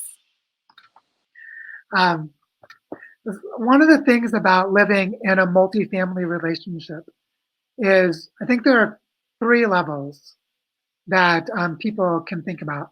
One is sending your kids to the same alternative school or the same daycare or something like that, where you get to know the parents socially and might have some activities together, but mostly your kids are learning in separation. Where there's actually not much complexity, but there's more of a desire, like, I wish I could connect more with the other families. Now, is it working? You coming in? Can you hear me? No, it seems like maybe not. What's going on? Try talking. Can you listen to me? Yeah, I can hear you.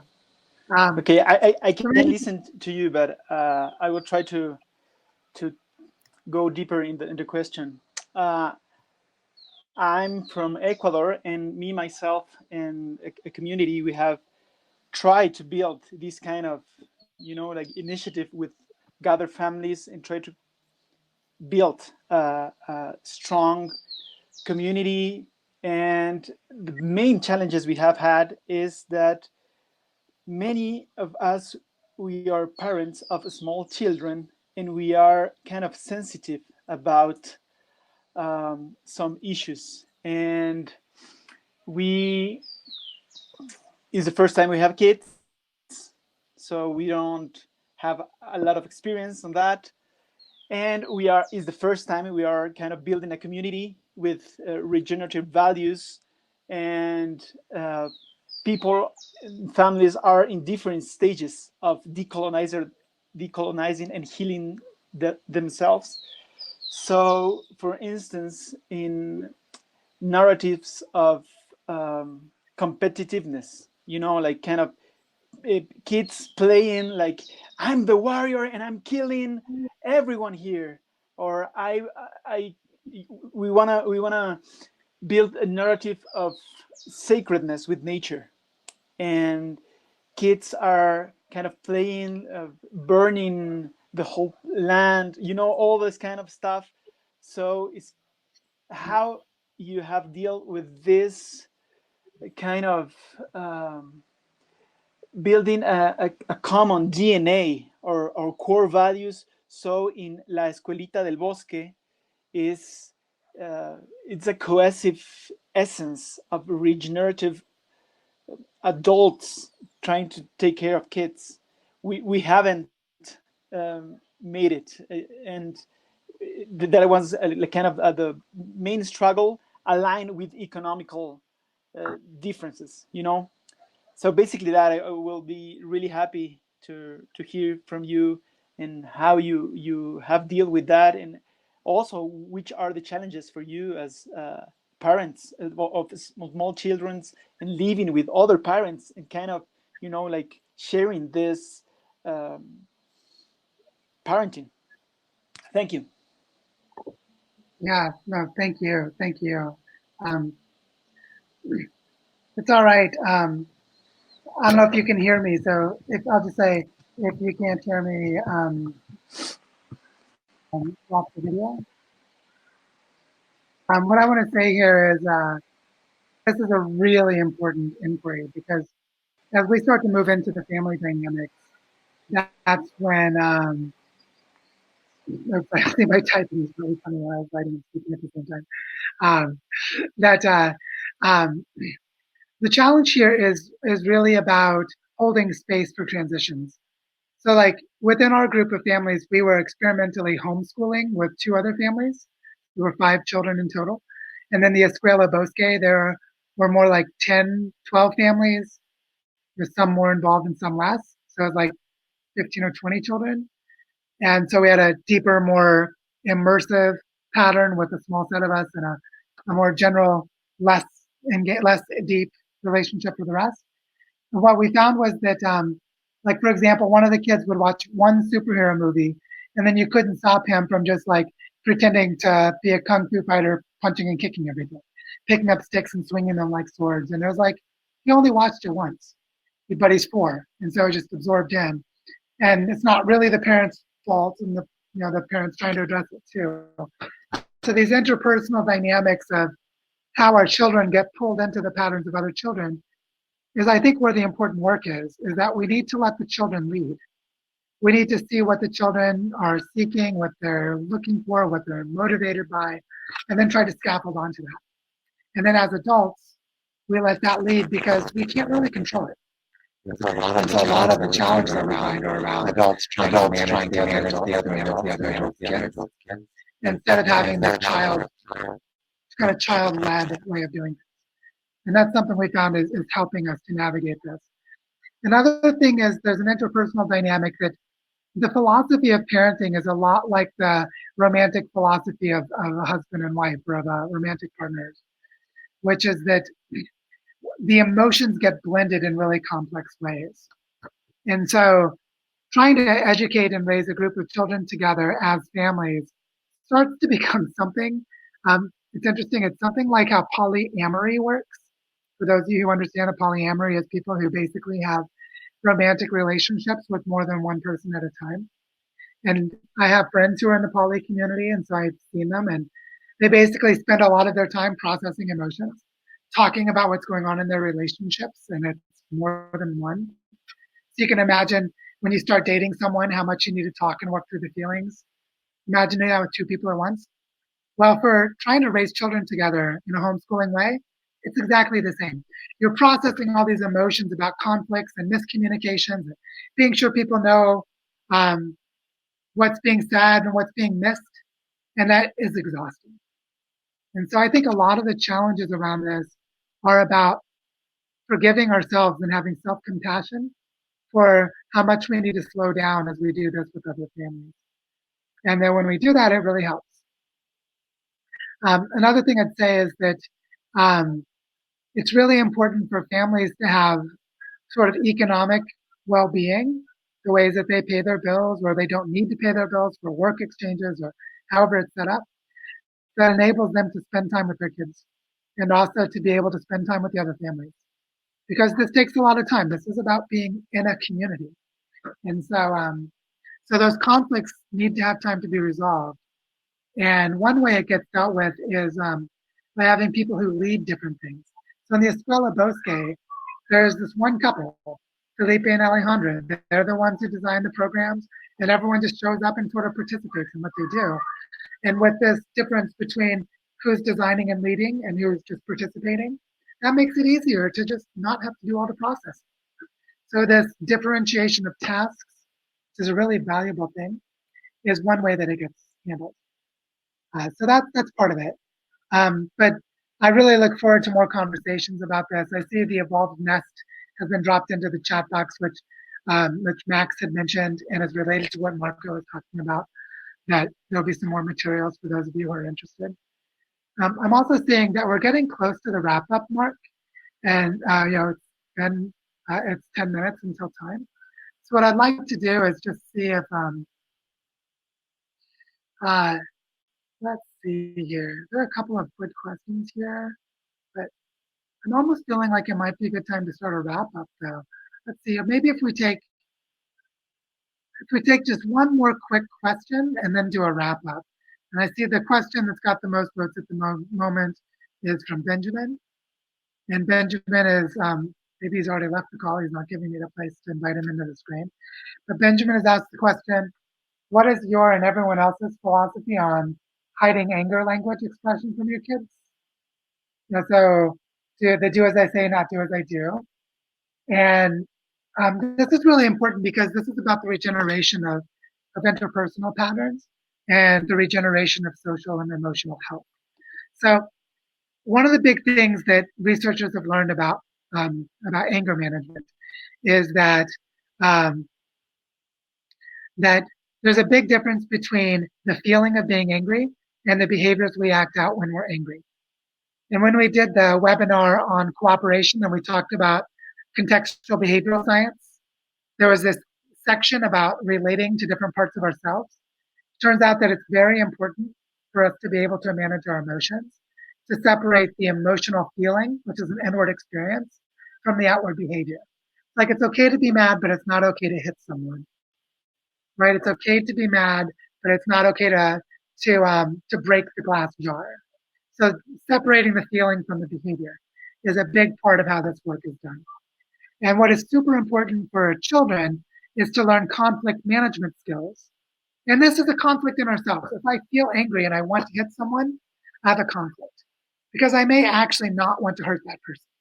I have a conflict in myself. But the way we learn to manage conflicts in ourselves is by learning to manage conflicts in other people. So what I see as really important is to role model to children good communication and good behaviors about how to feel negative, what would be called negative emotions, like angry or sad, to make it okay to feel them, but then to role model ways of finding good behaviors to act them out. And there's a lot of research that shows how that works. And so that's the kind of brief answer to that question. And I think it's a really important question. So I'm kind of wondering if it might be time to just do a quick wrap up. And what I'd love to do is to just ask everyone in the chat box, if you could, to just think for a moment and share one brief reflection, something that you've learned from the conversation in the last 2 hours, something you're thinking about, something important, something you remember, and just write like one brief sentence into the chat box. Because I think that this is a good way for us to start harvesting a little bit of our collective learning and seeing how people have felt about what we've talked about. So Kristen is saying, I think being open about our feelings and needing space is really important. But I'd love if people could just share share any reflection or any learning that you have, or if you want to say how you feel, like this was great, I've learned a lot, or I have a lot to think about.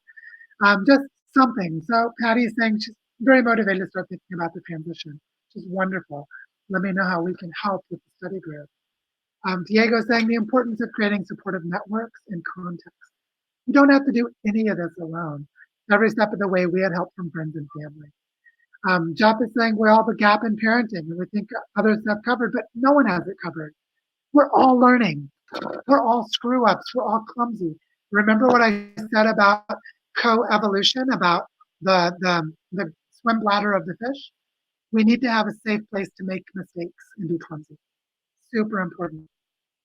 And Anna's saying the explanation of ethics for having children is really important. This is one of those things that the other thing I would say about that is that no one should make the decision to have children in a light way. We should all be very intentional. If you're having children, mean it. And then love your children and prepare them. But it's a big ethical question. Travis posted the dangerous fighter. Oh yeah, it's a good one. Karina saying the more we awaken and expand consciousness, the more our children can embody it. We embody it as adults, they embody it, and we all get better. So important. And Sarah saying that she and her husband are watching it. Watch this, share it with your friends and have conversations about having kids together, raising kids together. Talk with your partner about it. Super important. I hope this webinar is helpful. Gabby talking about the paradox of self-reliance and the capacity to serve. We regenerate ourselves to regenerate each other, which is a big one. The challenge of coevolution and things being intergenerational is a big deal. See, people are getting a lot out of this. And Gail talking about being a grandmother, which, I know that I structured this mostly toward the parents, but you can see that grandparents can be very supportive of their kids as they're grappling with this. And if you're a grandparent who is aware of the global context, you can actually support your kids to normalize this discussion and make more effective decisions. Super important. And so I just want to say again that I really want to thank you all for your attention, for participating today. And that, as Julian's saying in this reflection, that we need to take steps into the informal economy. Mostly that's friends and family. And internally, your own family. Talk to your spouse or your life partner, or you're dating someone as you're thinking about how to make these decisions. You're going to get a lot farther together than you will on your own, having this conversation. And the other thing I'll say in closing is that I was really depressed in the first year after our daughter was born because I struggled with the reality of bringing a child into the world. And that was a major catalyst to drive my own transformation. And so becoming a parent is one of the most important things I've done for healing the earth. I wrote and talked about taking action a lot more than I actually took action before our daughter was born. And I think that's just a really big insight. Also, as you can see in the chat box, Diego has just dropped in the link for Monday's Zoom call. So we'll have a Zoom call for a follow-up to this with small group breakouts, and we can have intimate, we usually do 3-person breakout sessions to really have conversations with each other. So if you want to continue this conversation together with others, join us on Monday in that chat room, and I'll send out a reminder about it tomorrow. And so Nisha's asking me, what's one thing I need help with right now? Yep, what I really need help with is managing the growth of the Earth Regenerators community. It's becoming so big, it's got 1,250 members, that I'm starting to structure and facilitate a way for working groups to form so that we can manage the complexity of all of this together. And I really need help with that. So as you're entering into the Earth Regenerator study group and looking at how it works, just think about things you'd like to do there. Write articles, host discussion, reach out to me with ideas, and see how you can get involved and help. And that would actually be the most important thing for me. And otherwise, I just want to say thank you all for being conscientious human beings and caring parents during this time. So thank you all for being here. And I look forward to more conversations in future webinars and in the study group in general. So thank you all and have a beautiful rest of your Saturday.